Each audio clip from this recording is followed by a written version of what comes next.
ambushed. Number 3, Al-Qaeda isn't in Iraq gate. Well, the vice president says if we leave that country, AQ could wind up with its vast oil supplies, while Senator McCain is running for president on the premise that Al-Qaeda in Iraq is the central threat to the galaxy. This message from Iraqi Prime Minister Nouri al-Maliki to the European Union in Belgium. Quote, "We are today more confident than any time before that we are close to the point where we can declare victory against Al-Qaeda and its allies." Mr. Maliki, if you could send whichever of your guys knows the most about Jeremiah Wright over to Mr. McCain to teach him about that. He may need something to campaign on. Or flag pins. You got a guy who knows flag pins?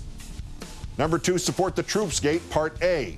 James Raymond of Irondequoit, New York, was honorably discharged in 2004, age 22, after service in Afghanistan, during which he lost the hearing in his left ear and suffered a knee injury serious enough that he's considered 10% disabled and categorized as a disabled veteran.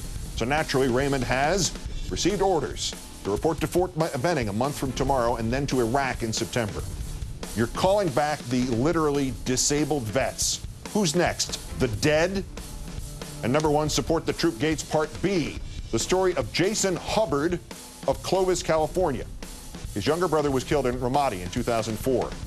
His younger brother, his next youngest brother, enlisted and they were both serving in Kirkuk in 2005 when that youngest brother was killed as well. Naturally enough and humanely, they pulled Hubbard out of the field and sent him home immediately. And when he got home, with his wife pregnant, the military cut off their health care.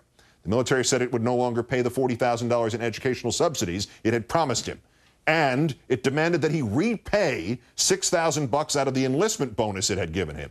Even after a local congressman intervened, all he could get for Specialist Hubbard was a waiver on that $6,000 repayment and some insurance for his wife, provided she took a 45-mile trip each day so she and her unborn child could be treated at a local Air Force base.